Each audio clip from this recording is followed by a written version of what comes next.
l'inaugurazione del Dipartimento. Grazie. Grazie a tutti, un saluto a tutti, oggi in particolare un saluto naturalmente alle donne che sono presenti in questo momento, a cominciare dalla direttrice del Dipartimento e soprattutto dalla nostra illustre ospite, la console degli Stati Uniti, la quale ha questo bellissimo abito fucsia che naturalmente si accorda con la giornata. Come sapete, diciamo, questa è un'occasione nella quale noi mettiamo assieme due cose che sono due cose molto importanti. Diciamo, la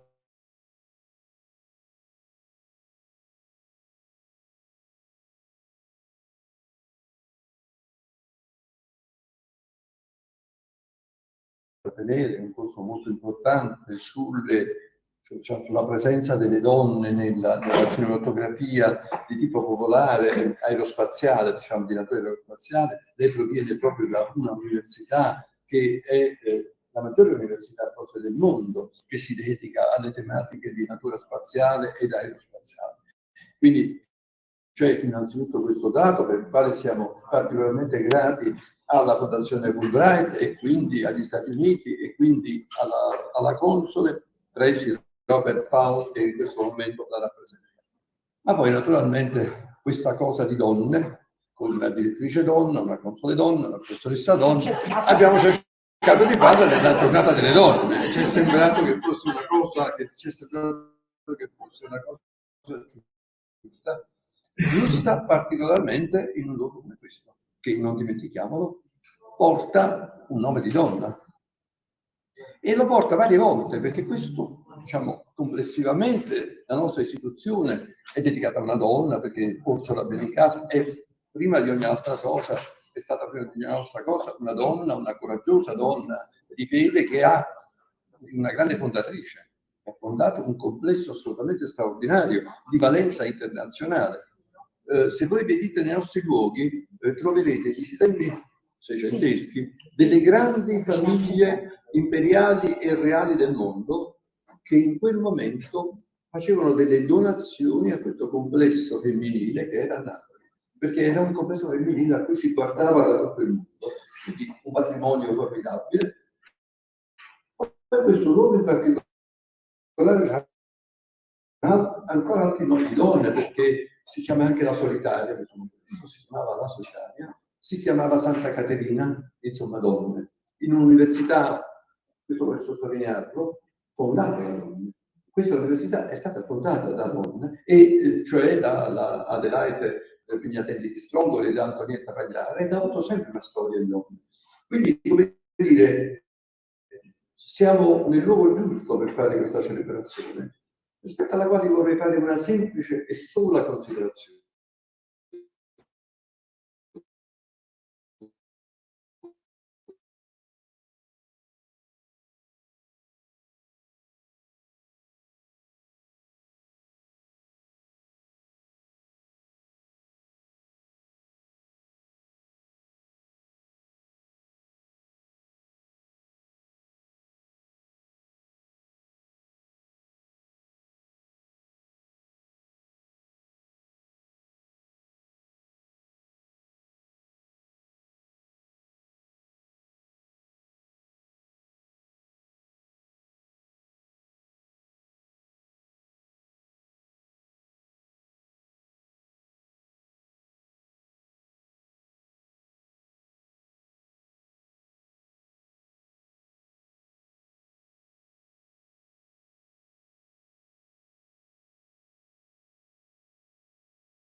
breve materno anche verso la società, quindi anche quelle donne che magari non hanno un figlio da curare in realtà danno un senso di maternità e di abbraccio alla nostra società, alle generazioni in crescita, ai problemi che vanno risolti e che hanno una natura sociale. Quindi un grande valore, una grande crescita alla quale naturalmente guardiamo con un forte senso di riconoscenza, di gratitudine e in questo caso con molti auguri, in qualche caso anche con qualche cioccolatino, che spero qualcuno. Grazie davvero, grazie.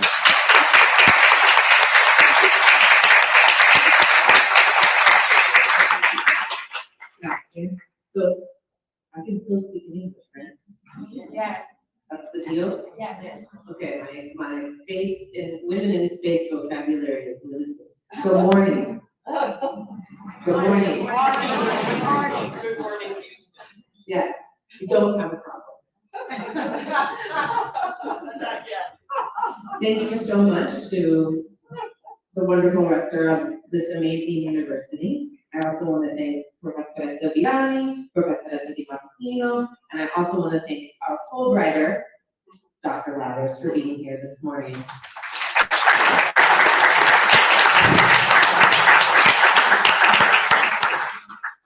So I have a couple of things to say about it, and I hope that I don't meander into too many different directions, because it is really exciting to be in this room, filled with women, filled with energy. And also, I'm so excited to see so many men in the room as well.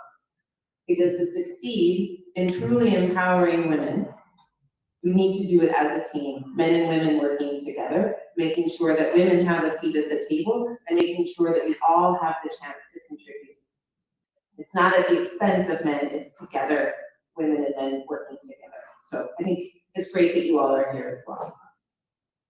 We're very excited that Dr. Lathers is here working at this incredible university. Fulbright is one of the United States government's most prestigious exchange programs. Oh, where are those little cards? I think we have more information on the Fulbright program up here for those of you that would like to get information and find out how you might participate in an exchange program of that caliber. And I know that Dr. Lathers will be an excellent representative of that program, and also our office back at the consulate will be happy to give you more information. We believe very strongly in the United States government that women are an incredibly important tool in lasting peace and security, in building a global economy, and basically transforming our worlds with depth to the challenges that we're facing together. And so having opportunities to take an academic look at the way women have been portrayed in different worlds and in different times is really exciting. I was talking to Dr. Lathers before I came, and I was commenting that one of my own personal idols, Princess Leia, right, who was leading a rebellion in space.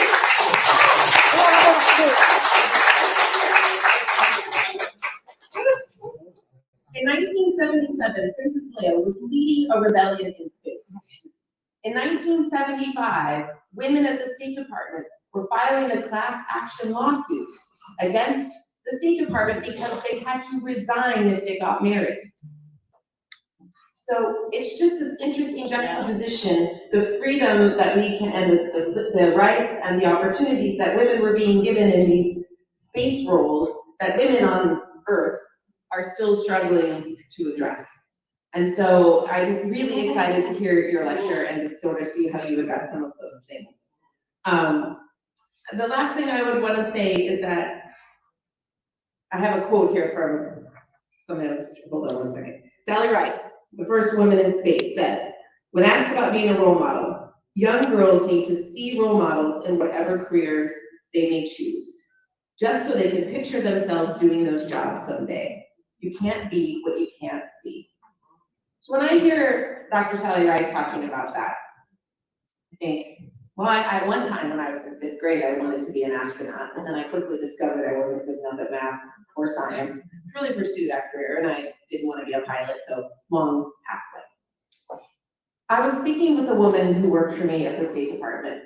Her name was Caterina. And Caterina was a first-generation Haitian American.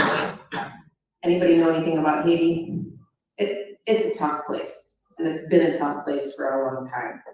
So Kate Denard was the first person in her family to go to college. She went to one of our historically Black colleges and universities in the United States.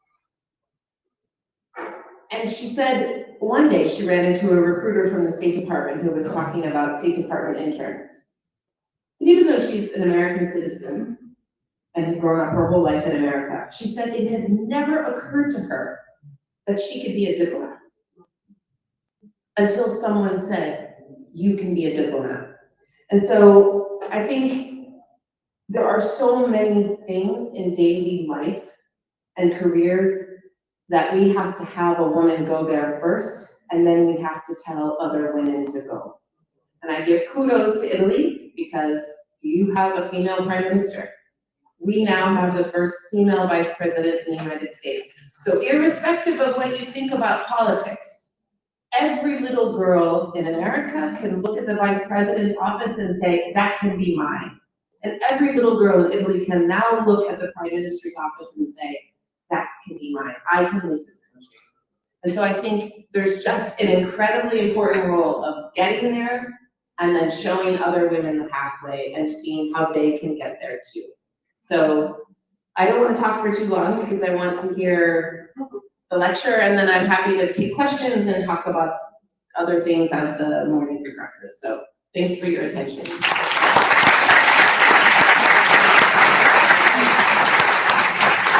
Ovviamente la ringraziamo di questa testimonianza. That can be mine è bellissimo, un po' quello che ha detto Caterina, no? L'idea che adesso c'è una nuova fase in cui può essere nostro, e mi permetto magnifico di aggiungere quando la console ha parlato delle varie professioni. Innanzitutto agli studenti dico che effettivamente Fulbright è uno dei programmi più prestigiosi. Fulbright e Embry Riddle sono i nostri elementi, sono gli obiettivi più prestigiosi, e poi che in questa università, e questa è una cosa a cui il nostro rettore tiene molto, già dalla fine dell'Ottocento non solo si educavano le donne, ma si educavano le donne alle materie scientifiche, che diciamo a fine Ottocento era una cosa alquanto rara, perché c'erano studi altrettanto scientifici che dimostravano che il cervello generalizzato della donna non fosse proprio adatto, diciamo, ad alcune materie, ad apprendere le materie. Quindi questo discorso detto proprio qui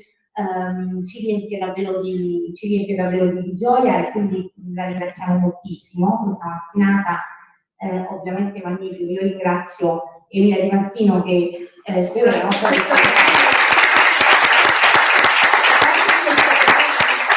ci sono qui, e lo dico alla Consul, lo dico al direttore, non solo i presidenti dei corsi di studio, dei corsi rossi, delle capete, ci sono molti docenti, ma ci sono anche gli studenti, alcuni dei quali hanno lavorato non solo sui temi del restauro, ma anche sui temi delle tecnologie digitali, anche rispetto ad alcuni temi che sono specificamente femminili. Quindi questa giornata è una messa in mostra, diciamo, di donne che collaborano con gli uomini, appunto come diceva la volta, perché ci sono anche molti uomini, che il nostro rettore è poveretto, cioè voglio dire, e come inizia un professore accanto a donne terribili, lui è molto paziente, perché con noi donne occorre anche tanta pazienza, e quindi lo ringraziamo perché veramente è un uomo che mette in pratica proprio quotidianamente, si sente insomma che c'è questa non solo qualità, ma addirittura la valutazione, insomma, la grande manager.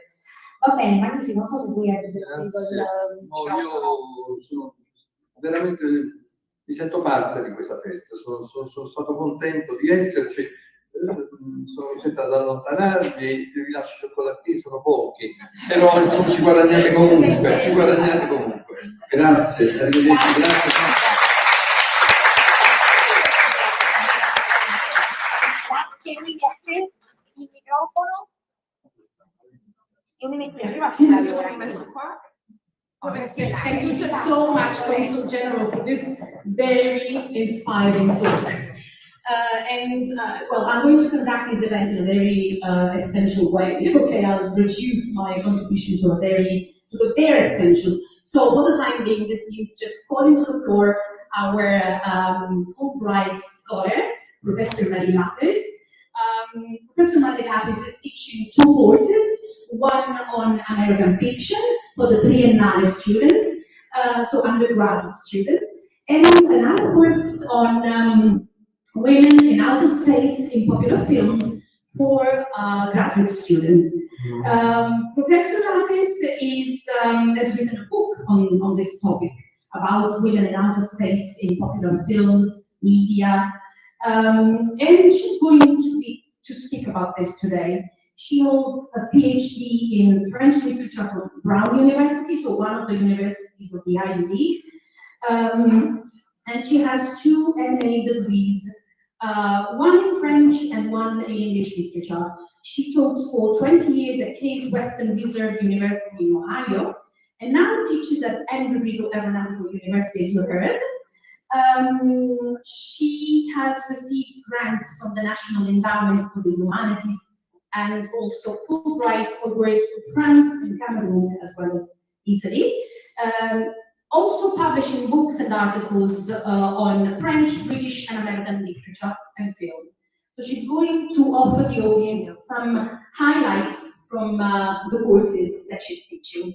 So over to you, Marie.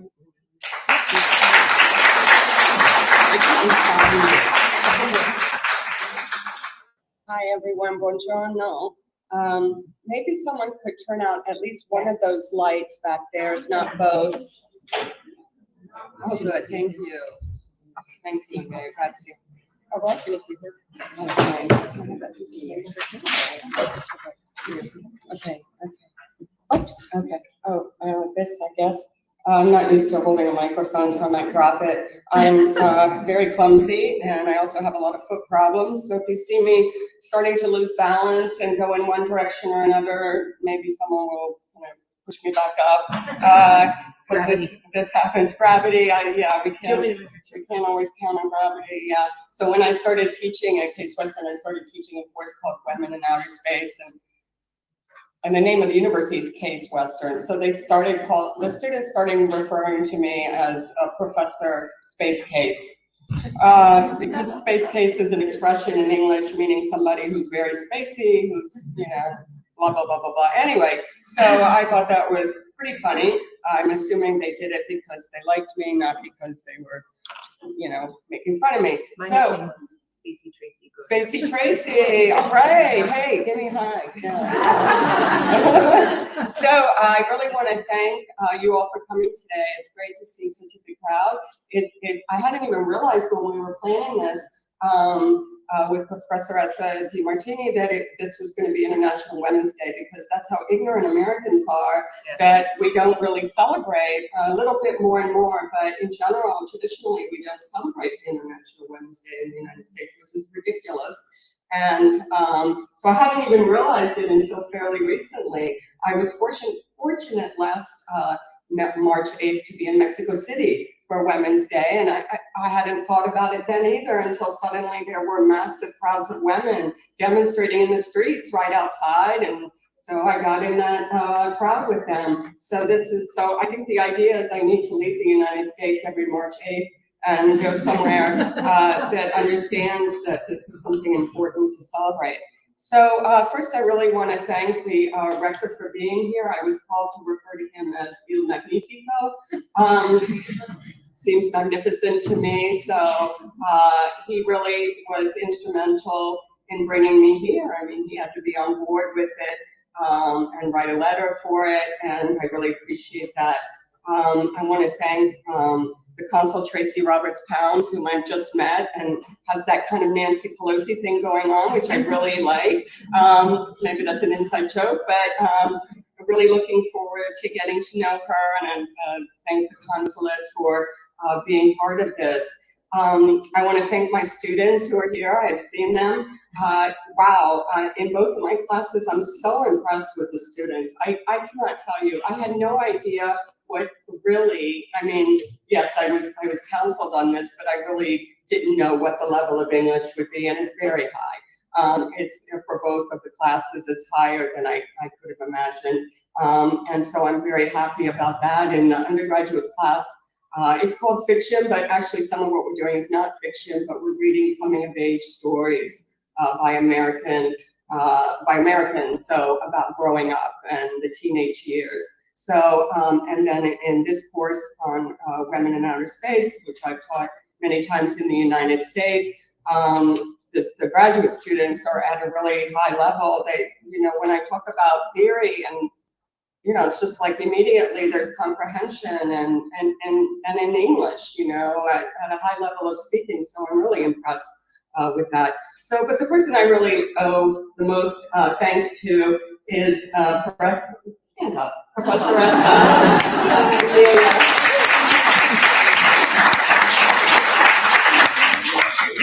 I don't want to talk too much about all this stuff because, again, I can go on and on, but I do want to explain how I got here on a Fulbright.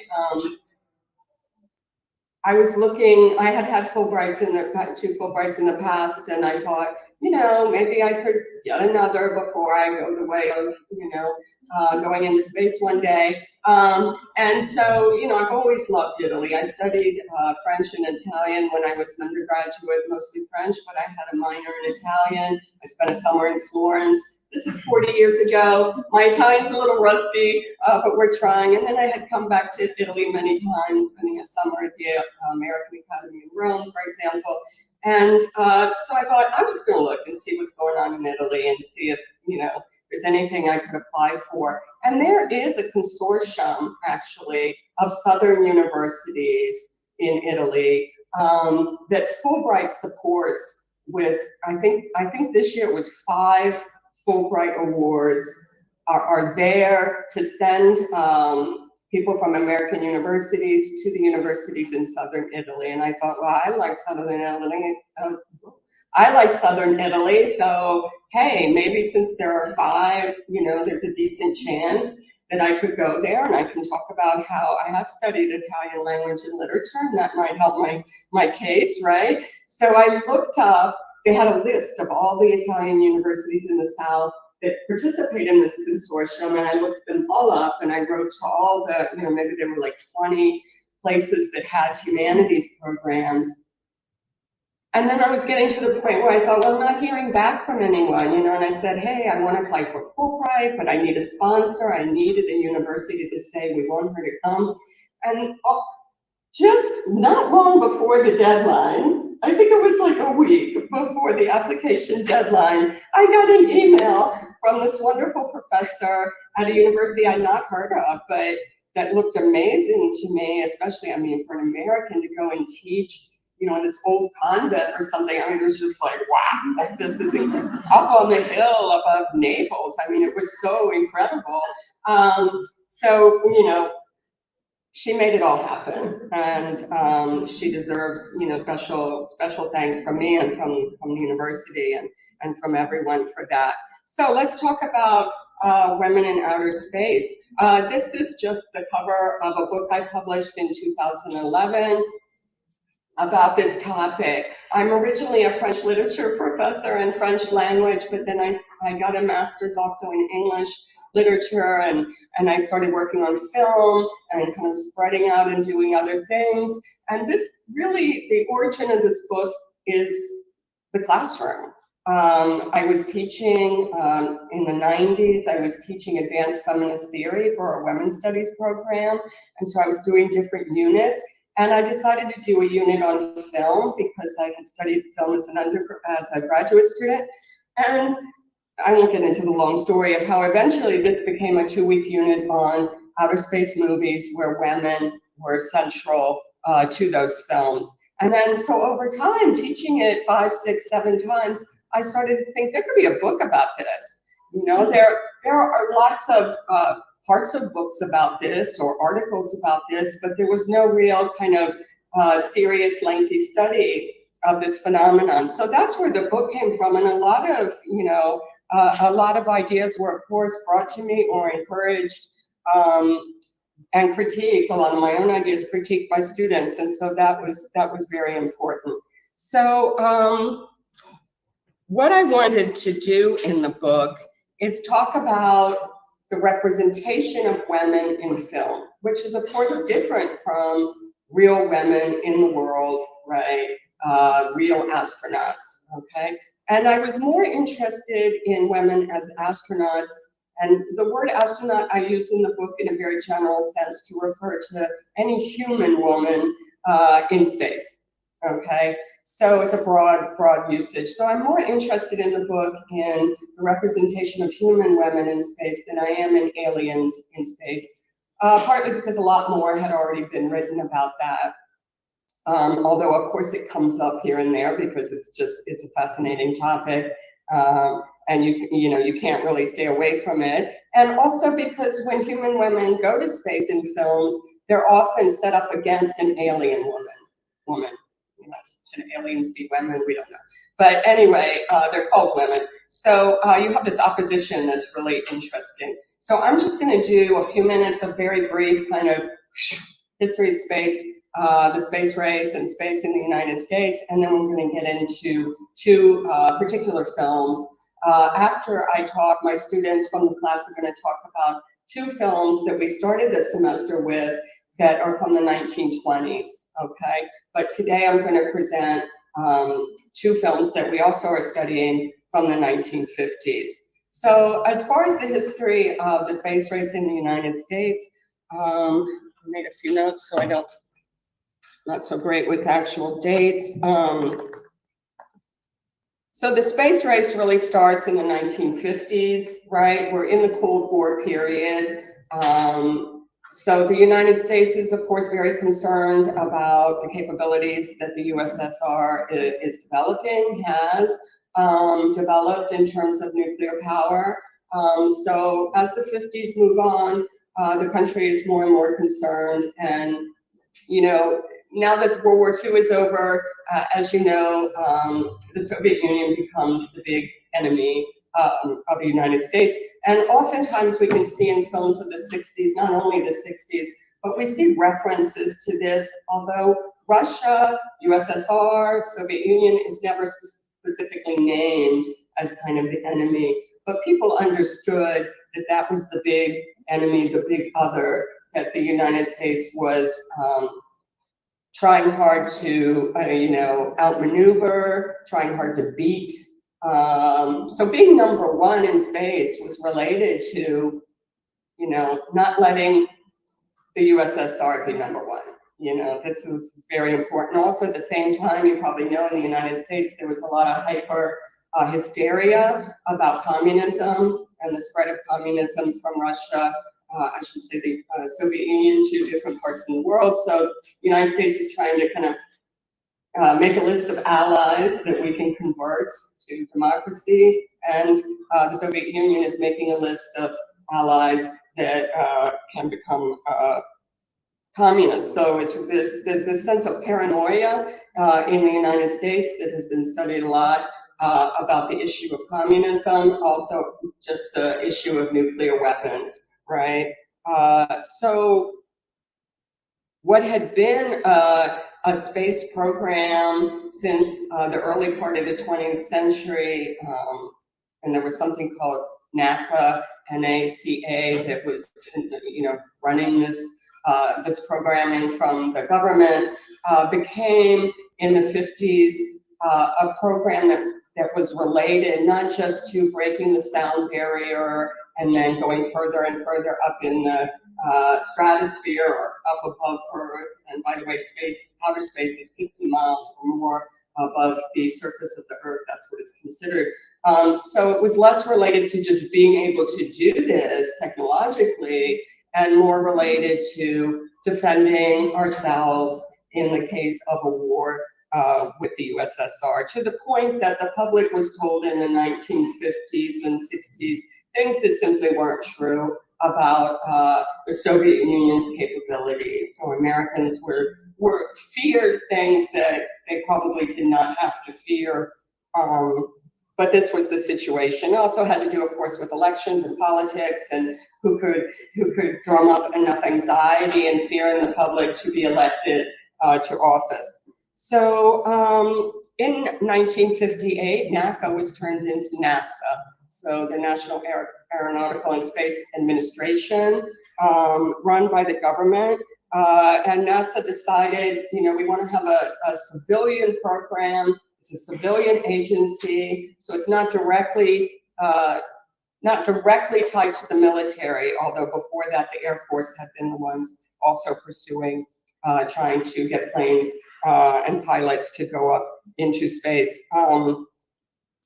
So even though this was a civil administration, a civil organization, the first 7 pilots chosen, who were announced in 1959, the Mercury 7, had all been in the military because military pilots were required to make the astronaut cut. So here you have the 7 first men in the early 1960s who made the voyages into space. All of them white.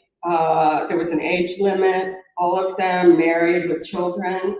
All of them Protestant, etc. So this was kind of the image that NASA wanted to give to the United States to say, wink, wink, we know this is the type of person who's the best qualified to really be anything in the country. So you can rest assured that we've chosen the most qualified that we can find.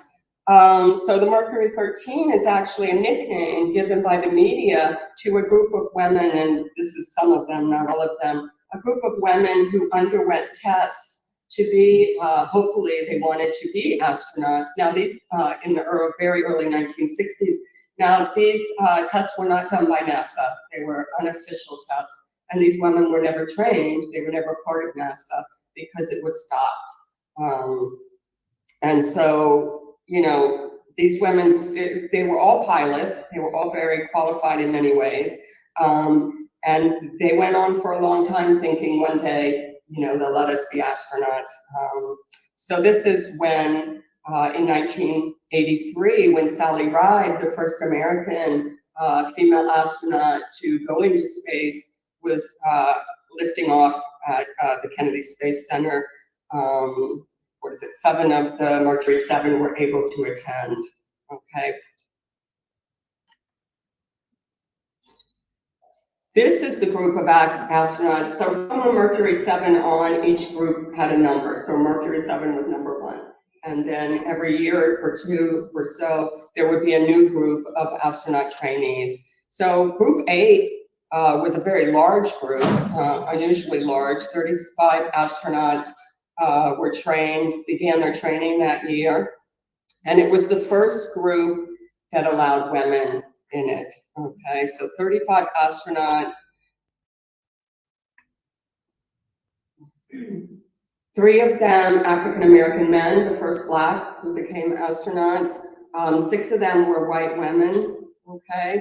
An Asian-American man, and also one of the women was Jewish, which was also seen as a first. So I just want to give you these statistics so you see how kind of slowly things were progressing for women in NASA. That's not really the topic of my book, and I'm the kind of person, I feel that statistics or numbers are important, but it's just background, right? It doesn't mean necessarily that women are really becoming more comfortable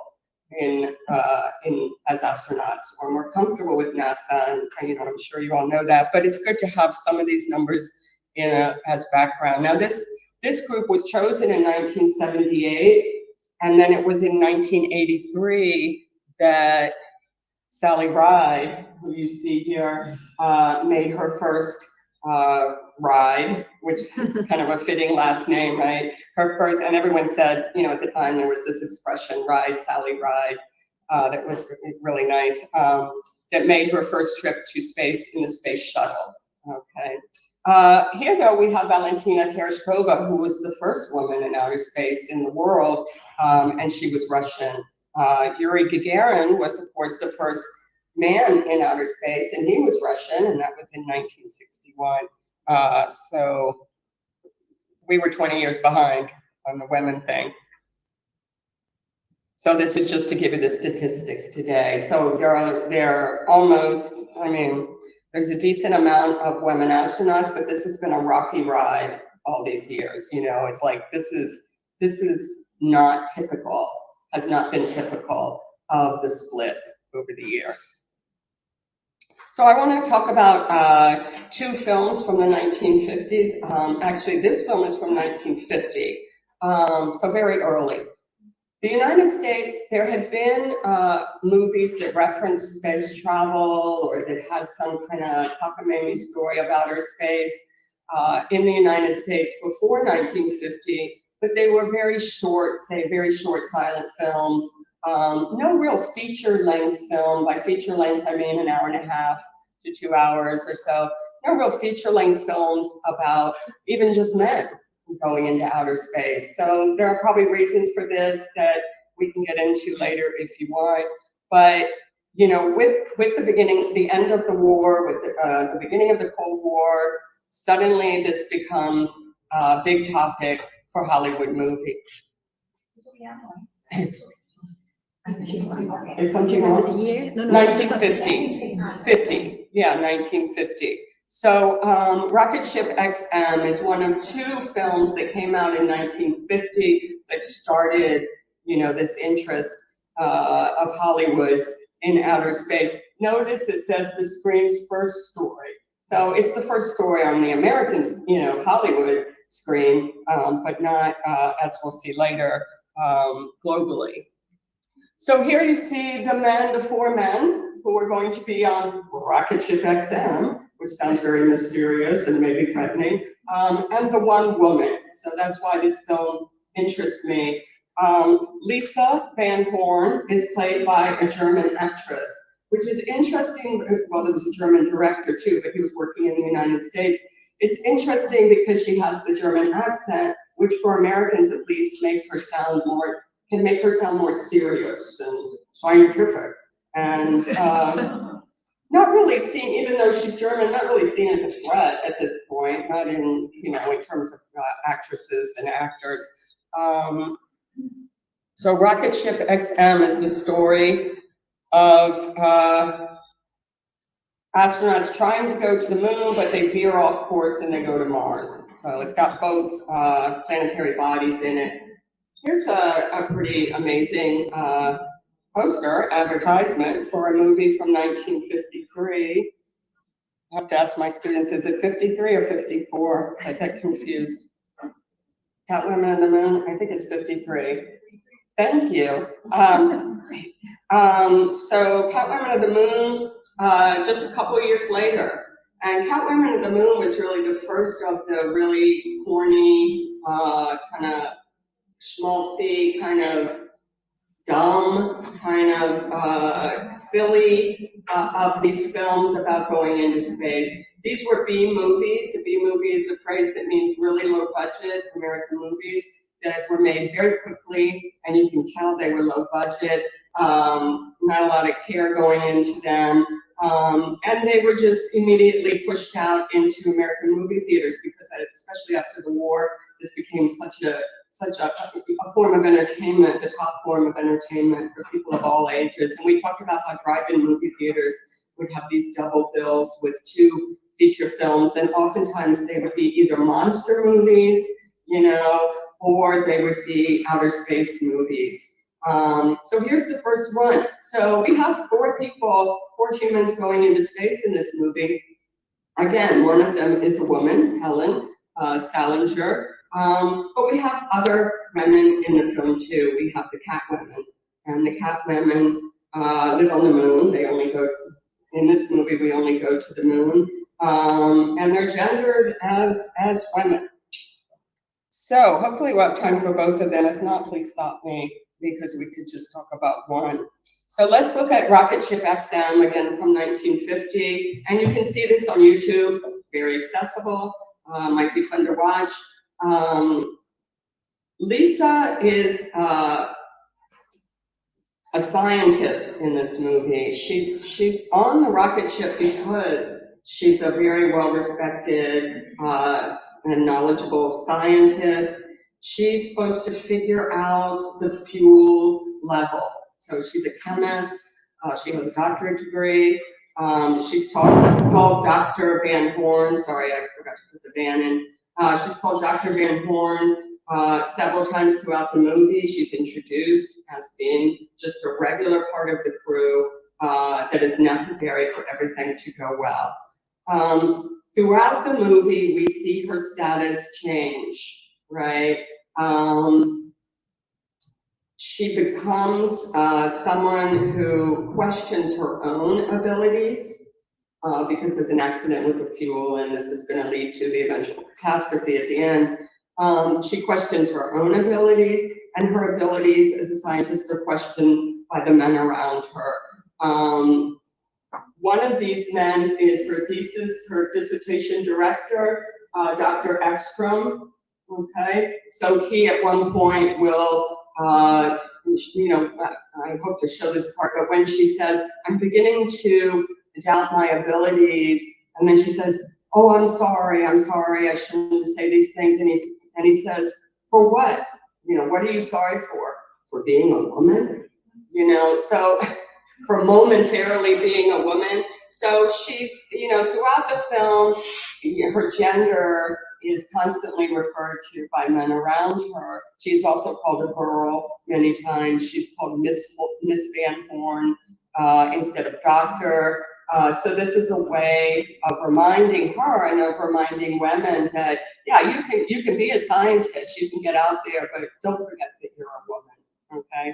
And we also have Lloyd Bridges, who plays the pilot, Floyd Graham, and somehow he and Lisa become, a couple during this trip.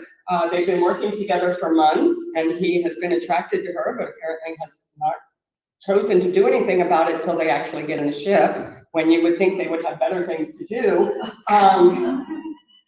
But he right away starts to break down her resistance to this idea that her real role is to be a woman or a girl. And eventually she gives in to him, and they do become a romantic couple. And at the end of the movie, when the rocket ship is going to explode, they know they're going to die. They have their moment of, yes, we would have gotten married, we would have been happy, we would have, had everything, because now finally, Lisa, you're admitting that you have other things in your brain and in your heart besides chemical formulas and other scientific things. So that's kind of how that movie goes for Lisa.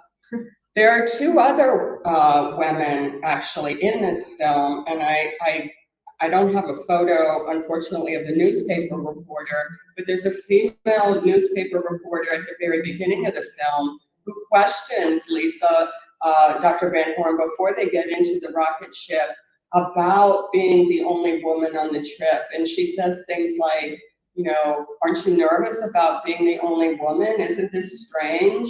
Implying somehow that something will happen, like it does happen, that there will be romance, that there might be, something going on between the women and men. The other option when girls have, or young women have, for identification in this movie is with a mutant woman, because when they get to the other planet, when they get to Mars, they realize there has been this old civilization that was way advanced that has, died. And the civilization has died because, and they detect radiation. So immediately they say, oh, the civilization must have developed nuclear weapons, and that led to the end of civilization. So the film actually has a good message, which is, we have to be really careful about nuclear weapons because we could destroy ourselves.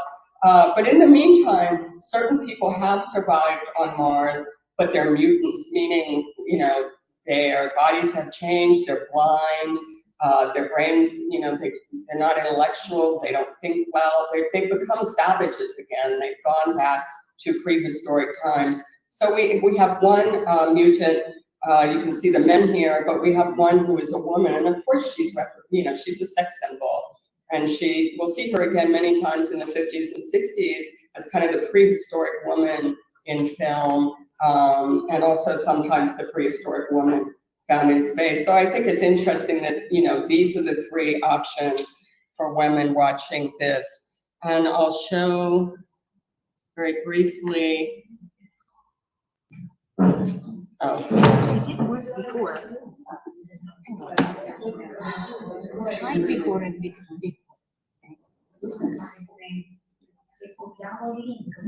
No, no, Oh, there it is.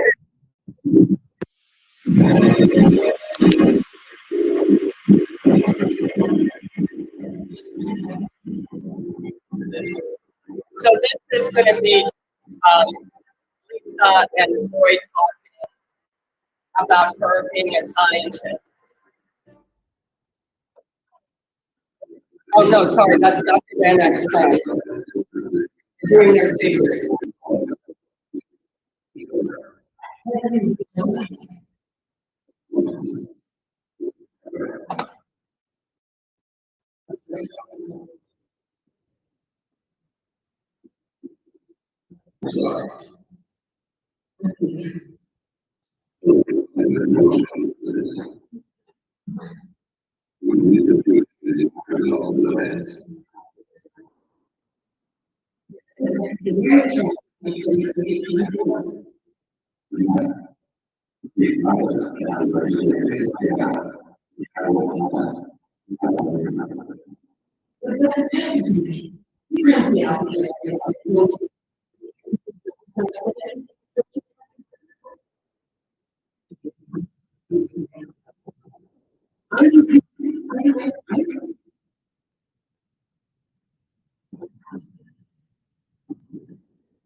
Okay, so she's criticizing him, right? And then she apologizes. And he says, you don't have to apologize, you're a woman. So, of course, you're emotional, and I'm not emotional. So this is a scene with Dr. Van Horn and Floyd. Oops. And they look at the Earth.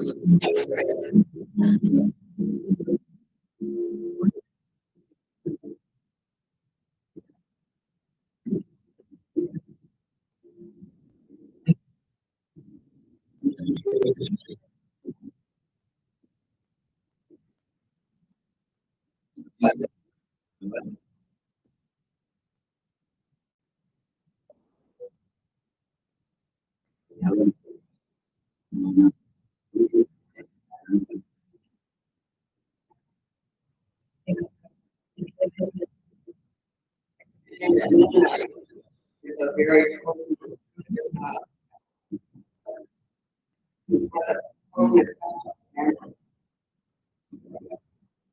he starts talking about the car, woman, working with the moon, and so he wants to know if she's ever done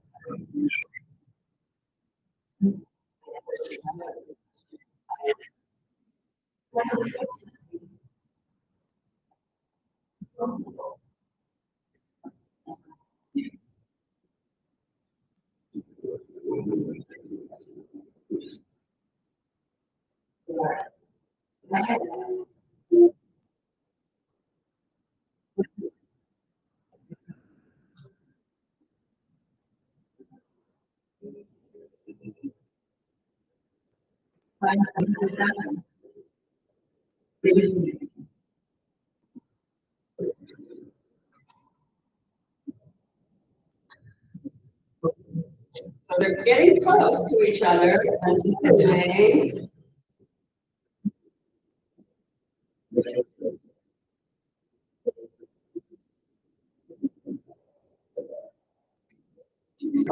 a woman.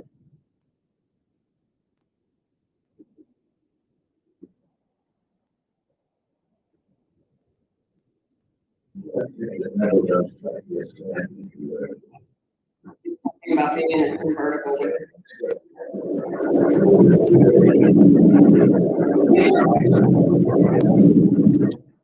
So that's brought to an end by meteorites. So we probably don't have that much time left, do we? So all I want to do now is say something about the cat women. Uh-oh, where is it again? I lost it here. Okay. Let's go. I had a lot of other wonderful images to show you, but let's just watch the trailer for cat women so you can see this also on YouTube. You need to call the presentation mode first. Oh, yeah. Okay. That's Robert Schwetz's, that's Robert Schwetz's out. I'm sorry, what? I think That's the bride. Oh, that's the same one? No, I don't think so. Yeah. It's because oh, okay, sorry, thank you. Space case, you know.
Helen and one of the men have to have a relationship.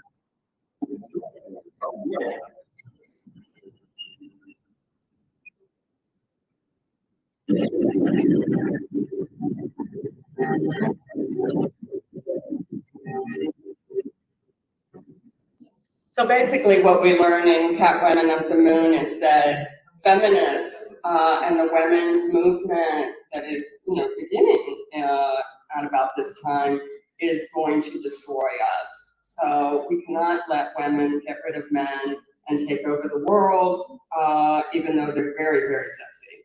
Thank you.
Nicole Serrano, Viviana Pianferrara, Fabiana Mazzola, Giuseppina Conte, Greta Riccio. Dove avete aperto?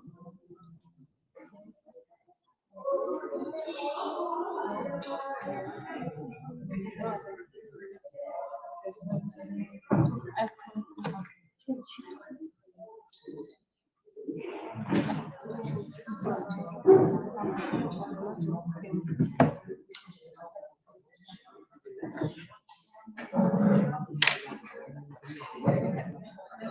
When analyzing films about outer space, and in particular films that portray women in outer space, it might be easier to keep in mind two primary distinctions. The first one is a distinction based on setting, so where these movies take place. And the second one is about characters that inhabit these impassable worlds. The first one about locations is mainly a difference between the Moon and Mars. The Moon and Mars were two planetary bodies chosen primarily because the Moon gave a fascination because of its proximity to Earth, and so in turn because of its familiarity and its links to femininity through lunar cycles, fertility symbolism, and the inspiration between that also is associated with women that are sometimes thought of as muses.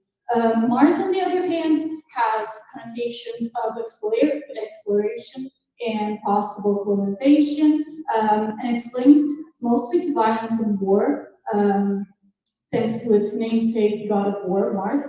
And the civilizations in Mars movies were sometimes, well, most of the times, considered as more advanced than the ones on Earth, because they were thought of as more ancient.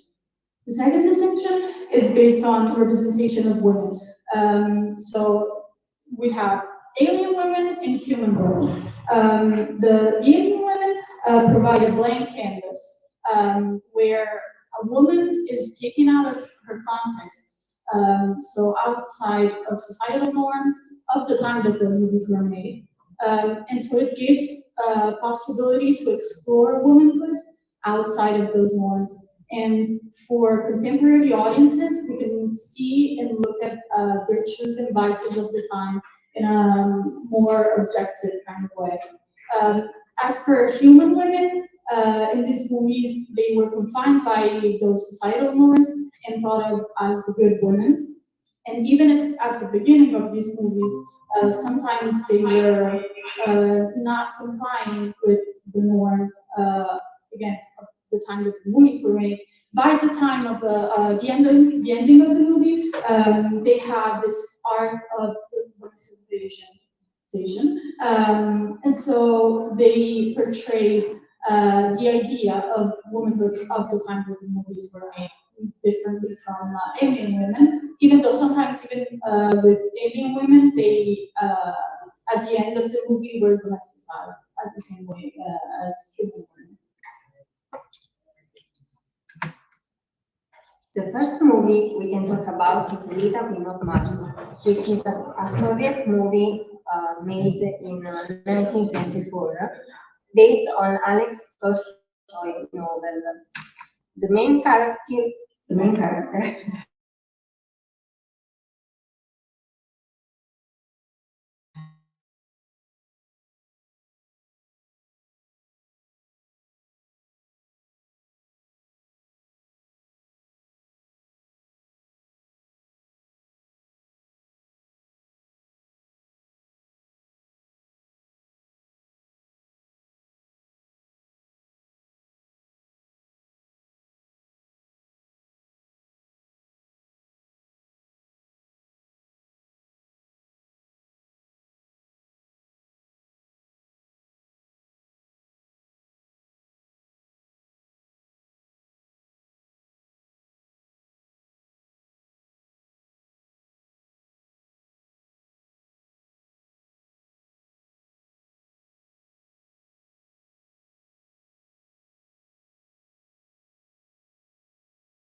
but at the same time, she is a peasant aristocrat compared to Natasha, with the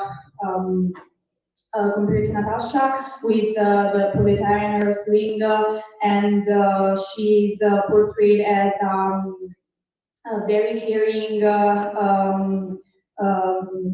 young woman, and this serves as a representation of the typical woman of her period, and as a homely, wholesome woman who deeply enjoys housework. Unlike Natasha, Elita is a woman who never does any kind of housework, and she's solely interested in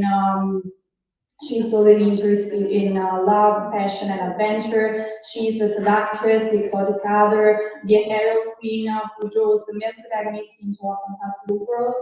And she and also as the Queen of Mars,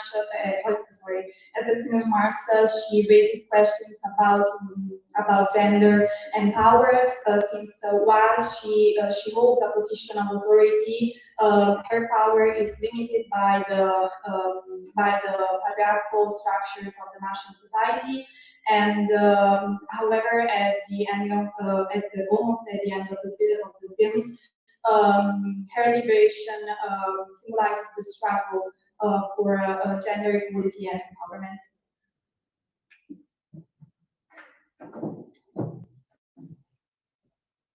Hi everyone.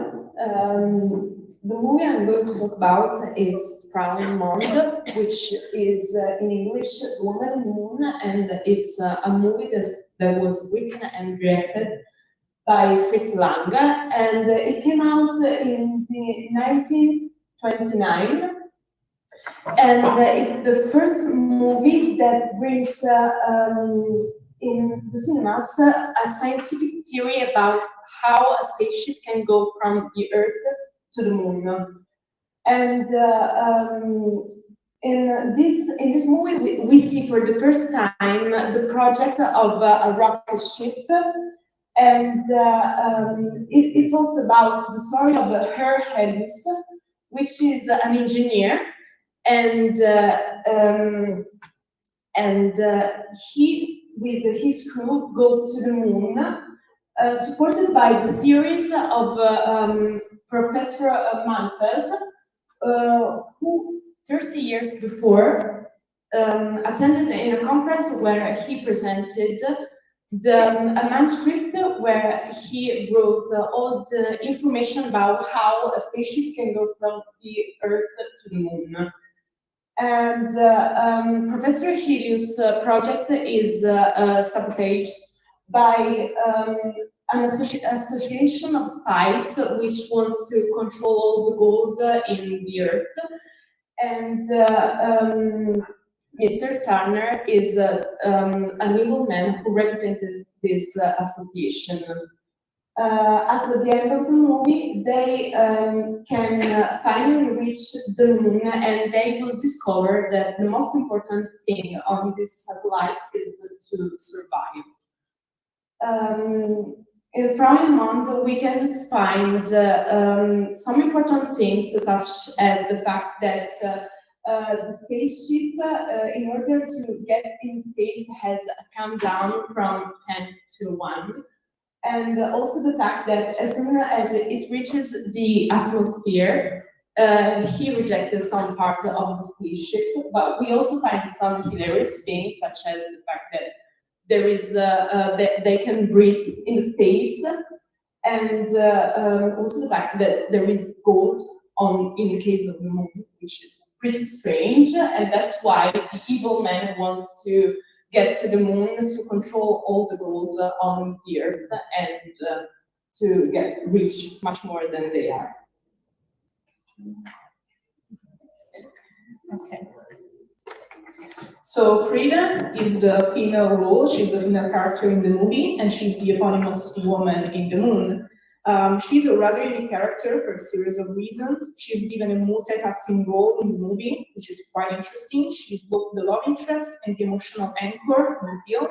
and she is as well a woman in science, a role reserved to men up until that point and for a long while after. To only think of a woman doctor on screen is an incredible feat. She's skillful enough to venture into space, and this was a thought out of this world basically. And Lang and Lisa von Halbach, which is the writer of the movie, the script writer, they did it.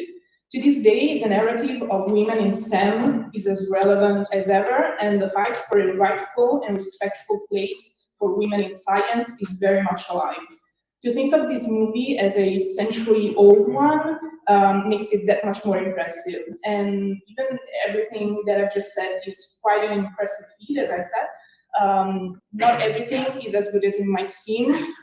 The woman still has to conform to a number of gender roles. She is a scientist, she is a heroine, but most importantly, she's also a waitress and a nurse to the male crew. Now, unfortunately, the role of nurse is a very gendered one, and it's usually given to women due to their feminine attentiveness and the natural caring side that is very characteristic of women. Now, such roles have always been gendered, and it allows the woman to show her thoughtfulness, to show her attentive nature, as well as not allowing her to be a college-educated woman and a college-educated professional physician. So she's relegated to the role of simple nurse. She's considered a body rather than a mind, which is a theme that is often occurring. Now, she's stern and analytical because she's a scientist after all, but she's also romantic and caring, as a woman should always be. Now, she has not one but two love interests, one of which will be revealed later on in the movie, because when her fiancé reveals himself to be a coward who is not willing to take the necessary risk for science, and he only longs to be back on Earth, her love for him dissipates. So she turns instead to the main character in the movie, which is Helios, the main scientist. And Helios is a courageous and selfless individual, and that is why she falls for him, because as we all know, the woman always falls for the hero. Now, Frida, unfortunately, the woman always falls for the hero. Frida is also associated with the moon itself. Now, to bring back the duality between mind and body, historically, the moon has always been, as Nicole said, the moon has always been linked to female qualities, and Lang's movies continues with this tradition. Now, as the name suggests, it's not the who, but rather the woman who manages to reach the moon, as if reconnecting to a primordial need. Now, she's, for all intents and purposes, the link that binds the male crew to Earth, as she is Mother Nature and she is the giver of life. So she's basically considered the link necessary for life to be propagated in space. So she's necessary, and it grounds the female crew on both the moon and the Earth. Now, eventually, it's easier to find faults in the past than it is to recognize them in the present, but it is necessary to recognize the incredible achievement of this movie on people's consciousness, especially on young girls at the time. So to conclude, we are lucky enough to look back and see all of the achievements that we've made, all of the work that the women in the past have made, and the important work that has been done to gain our rights, but it's also very important to never stop fighting in order to reach full equality in all and every space. Thank you.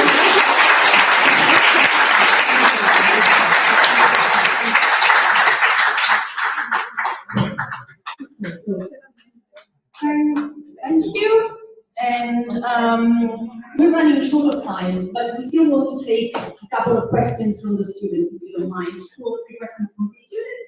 So let's see who would like to break the ice. Come to the floor if you want to break the ice.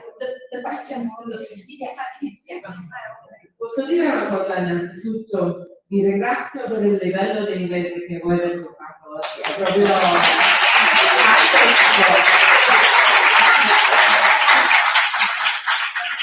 l'ho detto che capisco bene come deve fare una cosa sempre una perché non è facile, quindi complimenti. And also,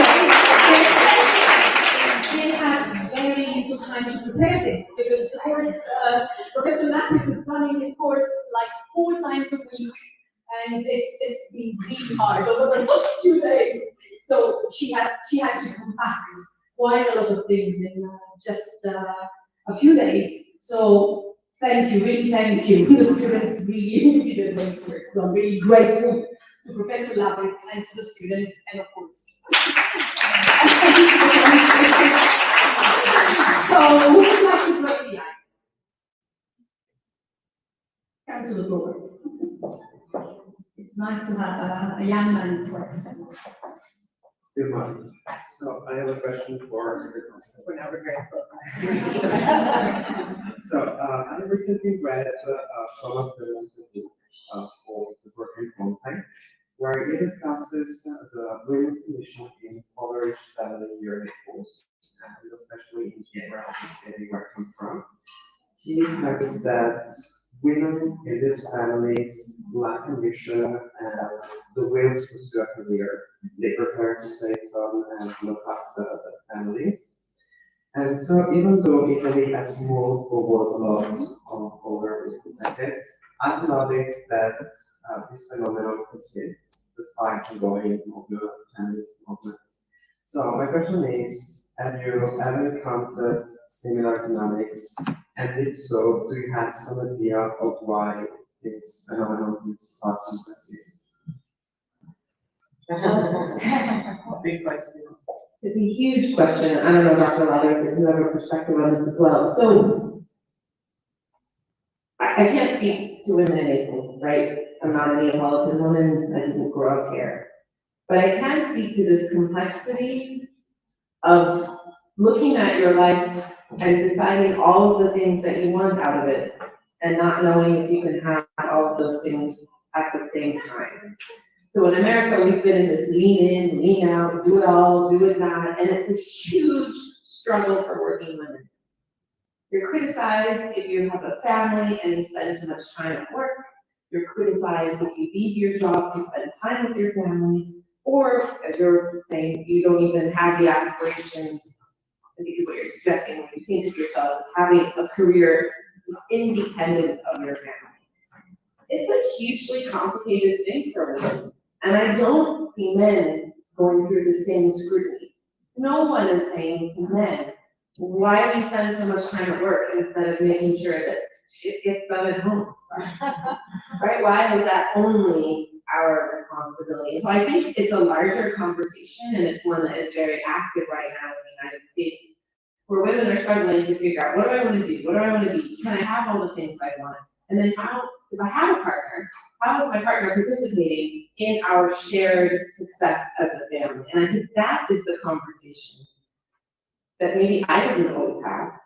I did a lot of like super womanly things in my relationship.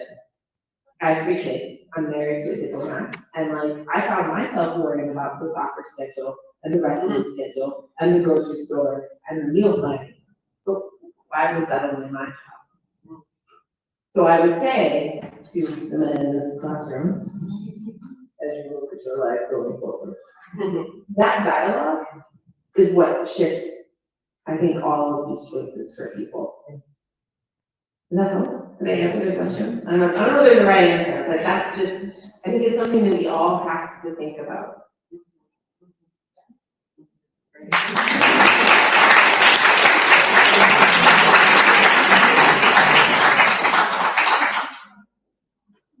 I used a bad word, sorry. In case you didn't know it in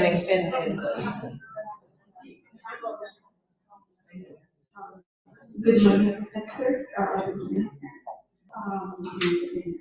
No, I've never seen it. So, before we talk about role models for women, what do you think a role model interested for women and why?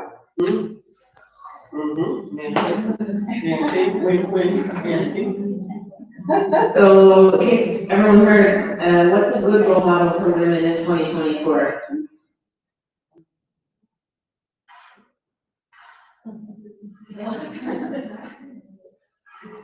I think it depends on what you want. And I think women should be free to choose the role model that meets their hopes and aspirations. So if it's a career in politics, maybe Nancy Pelosi. who survived 60 years in the House of the House of Representatives is a great role model. Maybe it's Sally Ride for pushing the limits on science technology. You know, maybe it's Kamala Harris or Georgia Maloney for reaching these super high levels in politics. Or like, maybe it's someone closer to home. Maybe it's your own mom who has managed a life, a career, raised children, raised a family. Like, when my daughter tells me that she admires me, that's when I'm like, ooh, it's done. I've done everything right. Then I yell at her because her room's a mess, and I think, you know, you should clean your room. You shouldn't do it because you're a girl. You should do it because it should be my job to clean your room. So I think I would say it's finding the woman who you most want to emulate and the strengths that she brings to the table. And in that sense, the world is your oyster now. You have so many women to choose from. Just find the one you admire and go. I'm afraid this is going to be our last question. Otherwise, we'll comment on Good morning. I was guessing when us as women speak up about what does it mean to be a woman in a patriarchal society, so about all the issues that we face, when we speak up about that, the average response of the male side is like, but not me, I'm not like that, I would never do those kind of things. And I was asking myself, and I will ask you, like, why do men always put more effort in defending themselves rather than listening to us and our issues and trying to understand what we are talking about? That's a good question. I don't want to speak on behalf of men. Maybe I'll take the question in a slightly different direction, because I think we all encounter patriarchal moments, right? 8 women on average make 82% for every dollar a man makes, and it's going to take us still many more years to make up that gap. I think we are having a conversation about dividing up the pie. This is, you know what I mean, like the pie. We're talking about making the pie bigger. We're talking about giving women the same active role in the economy to have the most vibrant, exciting, contributing life that they would like to have alongside men. And if we do that, we just make it bigger. You know, it's not a I take from you and that's it. And I think sometimes we feel, the conversation can feel like we're trying to take something. And that's not what we're saying. We say we want to share in this, and we want you to help us share in that. Active listening is a really hard thing for all people to do. Being a really truly active and engaged listener, I think maybe that's part of it, just how we practice those active listening skills. Maybe we're going to do it a bit more because we've been taught, I don't know. But I think I'm super impressed with this group here, the thoughtful questions, the analysis, and it makes me really hopeful when I look at this generation and I look at how it's changing and how the roles are evolving, and everybody should be free to choose. And I think men should also be free to choose to say, you have an awesome career right now, and I want to support you by taking care of your family. But that doesn't make him less of a man. So there's a whole unpacking of this that's really complicated, but it should be okay. We shouldn't be afraid of these conversations. They should be empowering for men and women, and they should take us on a pathway that is where we raise each other up. We build vibrant economies that are inclusive and that raise people out of poverty and that share success broadly across societies, across generations, and across socioeconomic barriers. That's kind of my take.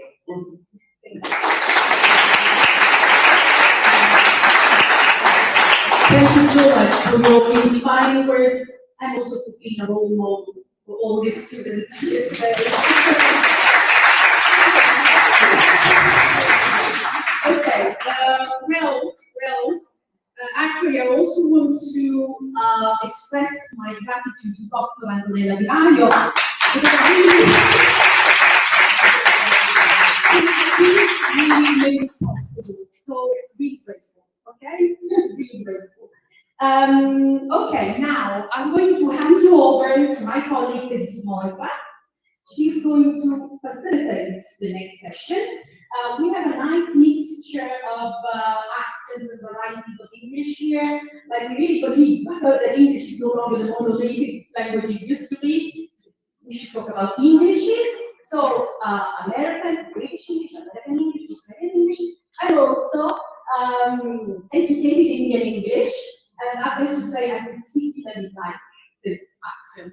So, over to you, Caterina.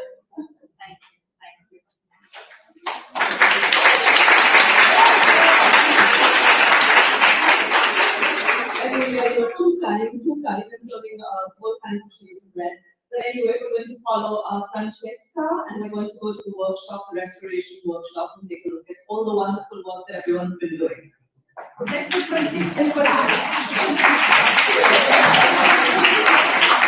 morning. I'm very happy to be here. I'm excited for the invitation. And happy you meet me under another desk, because I am lucky to be part of a fantastic group that is empowering women. So it's nice that you see me under another roof. I'm a professor here at Suor Orsola Benincasa in Introduction to Humanities and Design. And today I'm very proud that my students are here to present you our research. This research started from a personal research on a fantastic woman, and this gave life to a project, which is an audio project. We will not listen to it to the time, but I have here the script that I want to give you, and I want to give you that because it was wonderfully translated by Tezid, and I hope this is also the beginning of a fantastic friendship. So I give the voice to my students, and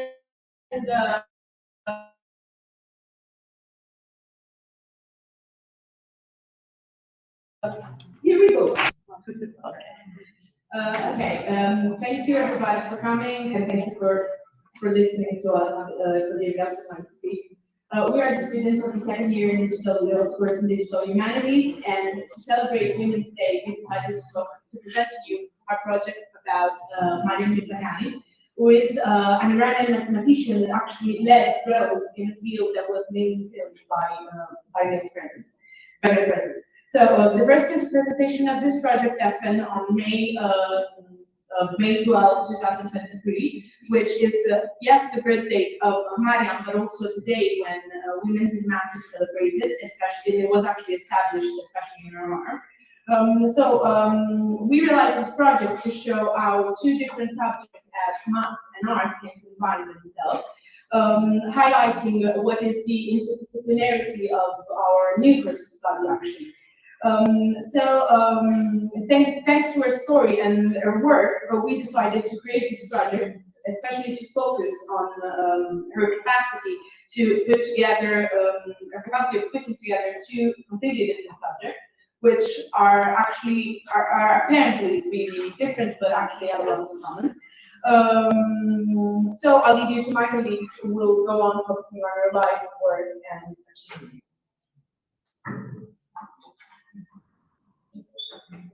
Sono tante le storie di donne che hanno cercato nel corso degli anni passati e in quelli attuali di combattere contro gli stereotipi, affermare la propria identità, combattere contro ogni forma di discriminazione e disuguaglianza, affermare con gran voce che le donne possono essere madri, lavoratrici libere e indipendenti, e la vita di Mariam Mezzagani è fonte di ispirazione per tante.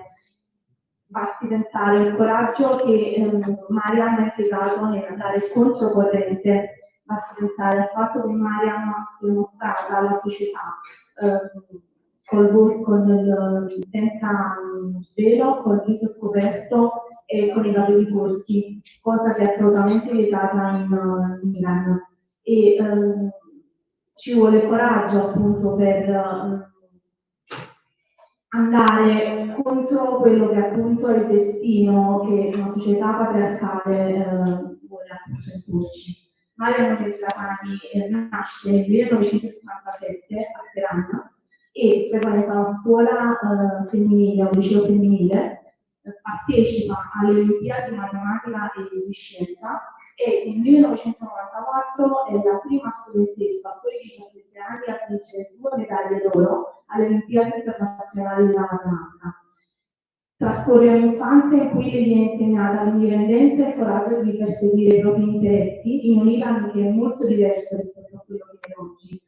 E lei inizialmente infatti sognava di diventare scrittrice, poiché i romanzi la rendevano libera di immaginare e di costruire i propri sogni, anche se il destino ha avuto in riserva per lei cose molto più grandi.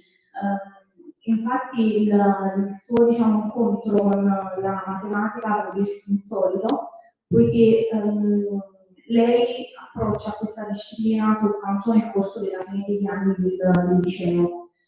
Si laurea all'Università di Sheriff in Teheran e successivamente si trasferisce negli Stati Uniti per conseguire un dottorato.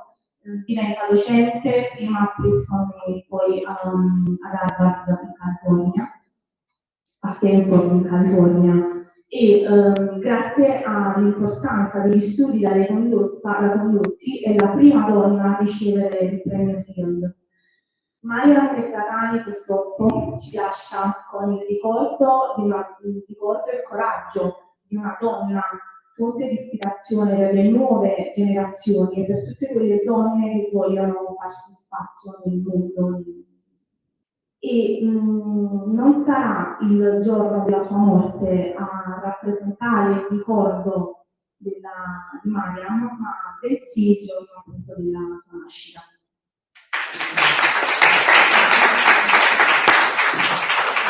Infatti è stato proprio il 12 maggio, appunto del suo compleanno, è stata istituita la giornata internazionale delle donne nella matematica. E questa giornata è stata istituita nel 2018 su volontà della Women's Committee of the Iranian Mathematical Society e è stata istituita per celebrare la vittoria di Mariam appunto del premio Fields, finito nel 2014 a soli 37 anni, che rappresenta una vittoria importante in realtà perché è simbolo di 2 traguardi. Mariam infatti non solo è stata la prima matematica iraniana a vincere questo premio, ma è stata anche la prima e almeno fino al 2022 unica donna ad aver appunto ricevuto questo prestigioso riconoscimento.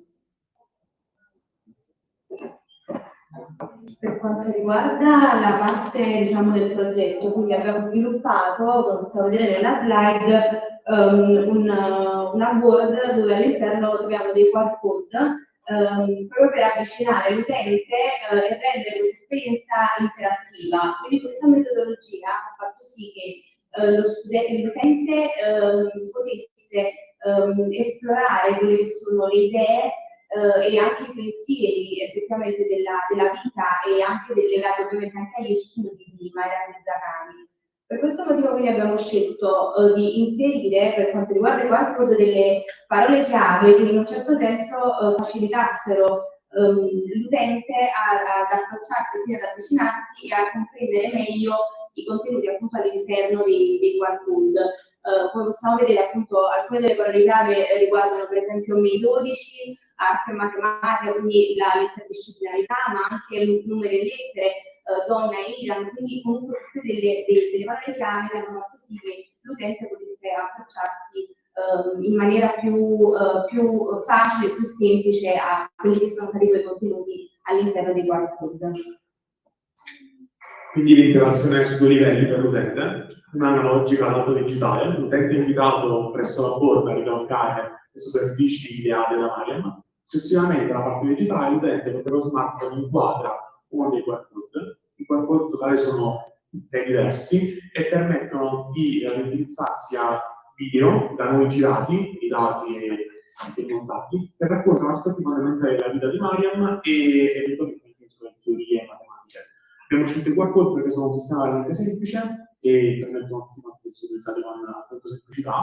Il punto di forza del progetto è sicuramente quello di essere rappresentato ovunque, infatti basta una semplice connessione al proprio device per essere appunto partecipi.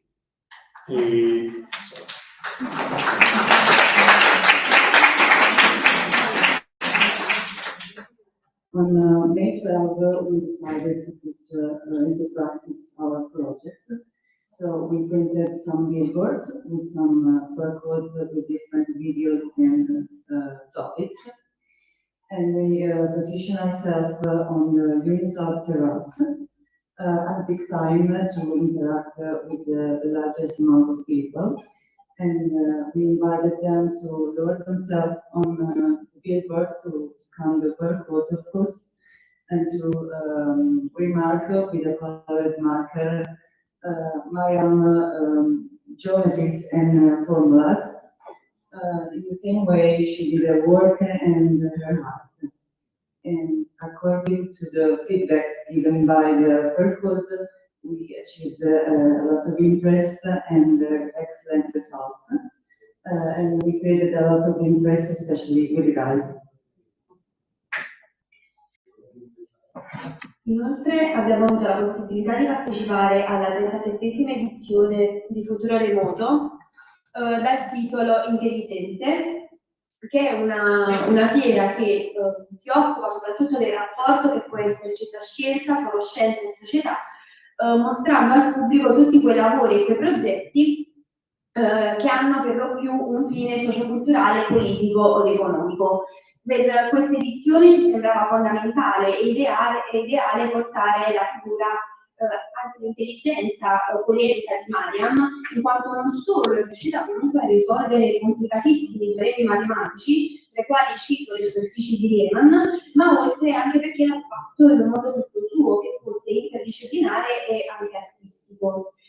Quindi il nostro progetto si poneva come un'iniziativa all'avanguardia, diciamo, sia per scopo che per mezzi, che riuscisse a sensibilizzare il pubblico soprattutto sul tema della figura della donna nel mondo della matematica e in generale nel mondo scientifico, che sappiamo è perfettamente ancora adesso maschile, lasciando anche comunque liberi il pubblico, che fossero bambini o adulti, di partecipare attivamente al progetto, sia ricalcando quindi le figure tratteggiate delle teorie di Mariam, sia lasciando dei disegni e delle citazioni ispirate alla vita stessa. Inoltre una cosa che ci ha colpiti particolarmente, e credo di parlare a nome di tutti i ragazzi che hanno partecipato con me alla fiera, è l'osservare come i bambini cercassero i pennarelli del loro colore preferito per ricalcare le immagini o disegnare, riportandoci un po' alla mente l'immagine della figlia che corre verso Mariam, la madre, intenta disegnare su questi enormi fogli, molto simili a questi, anche lei con la volontà di partecipare attivamente vedendolo più come un gioco.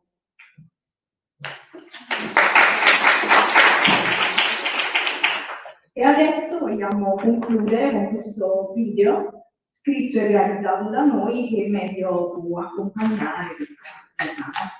Grazie.